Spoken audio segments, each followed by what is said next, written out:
of false alarms? I'm sorry, one more time? How many times in the past have you get these calls, these false I can't put a number on it, but I can tell you that over the years we've had, I would say, thousands of tips on where Timothy may have been or what may have happened to him, and of course we've diligently followed up on all of those. I don't recall anyone ever saying that they were Timothy, but we have had people indicating where they thought Timothy might have gone. So we've investigated all those thoroughly, of course. When was the last time you actually had an active tip you're working investigating, aside from what happened right now? So this has been active like 6 months ago, 3 years ago, do you know? I can't recall. I can't recall specifically when the last time we had an active, hot lead on the case.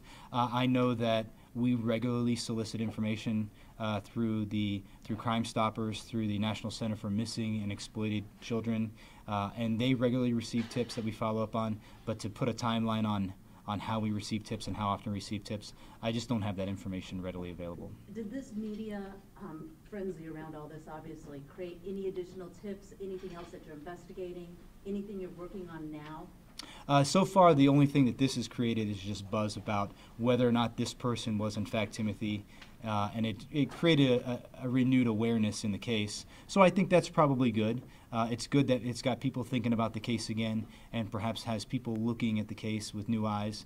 And of course, if anybody has information, we certainly would love to have anybody who has information call the National Center for Missing and Exploited Children or the Aurora Police Department. If I can give that number out, it's 630-256-5000, 630-256-5000. Anyone who has bona fide information about Timothy's whereabouts or any information that might help us find him, of course we would love to have that information. Yes, sir. And I know in a case like this, obviously there's so much public interest whenever there's actually, a tip like this, not to mention someone claiming to be Timothy. Talk about sort of the caution that you all have to take when approaching an investigation like this and an actionable lead.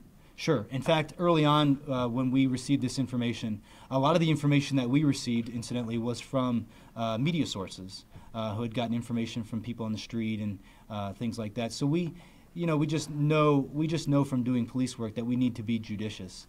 We don't want to have our hopes raised the same way we don't want to give false hope to families. That does a different kind of damage in addition to the scarring from losing a loved one, or certainly in this case losing a little boy. So we have to be cautiously optimistic every time we receive salient information and make sure that we do a diligent effort and try to make sure that we get everything, the proverbial dotting the I's and crossing the T's before we can move on to the next thing. That's what we did here. We knew that there was DNA information that was available that we provided to the FBI. We knew that we needed to partner with the FBI. They had the resources that maybe we didn't have. So our role in this specific case was to provide that information to them. We have the original case on young Timothy, so we could provide investigative information that was only exclusive to the investigation that we could help match up against what this person was saying. So, speaking of the police work, what kind of drain is this on the resources to have? I mean, obviously the feds put a lot in, but you guys sent investigators over there too. Just having to dedicate those resources to this, which could turn out to just be a hoax. Sure, that's a good question. And we sent 2 detectives down there. We've had those detectives go down and give that information.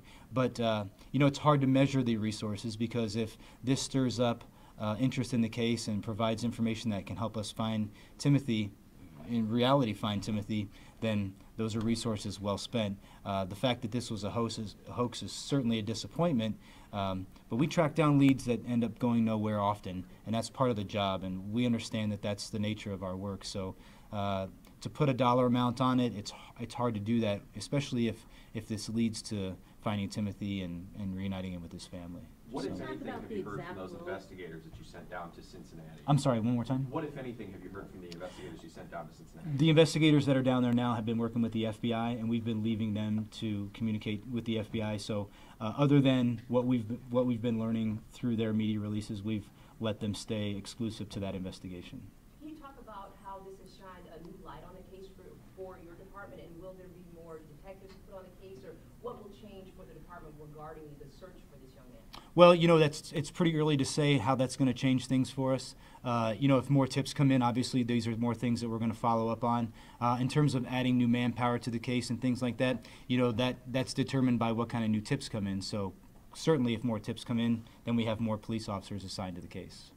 Now, were you guys acting as the liaison between the FBI and stuff down there and the family, or was the FBI directly dealing with the family? I'm not really certain how that worked out. I know that we had a relationship with the family, and we've continued that relationship since the case began. I would say it's probably reasonable to think that on some level we communicated with the family, but I don't know if we would consider ourselves officially a liaison or just a friendly face. So the biggest takeaway is like renewed interest at this point. I know getting the case back in the headlines so people are aware of what's happening. I think at this point that's the best possible outcome from our perspective. I know that the folks down there probably have a lot to do still regarding the person that they have in custody down there, and I don't know what's going on with that part of the investigation, but I'm glad to see that at least we have a renewed interest. I certainly hope that if we could find more information that would help us find Timothy, I think that would be a great outcome. Any concerns at all, just given the media frenzy this created about copycats because of all the attention this person got? Well, we're always worried about copycats, especially something that has, a big national attention like this. So we always worry about that. We always are cautious for any crime that could be sensationalized or any incident that could be sensationalized like this. So the obvious due cautions are provided that, folks who do things like this typically don't get away with their actions. I'm sure that if we follow this further, we're going to see that the person down there is probably going to have some consequences for his actions down there, although I wouldn't speak to that personally. So, any final questions? Thank you. Okay, thank you for your time, folks. Appreciate it.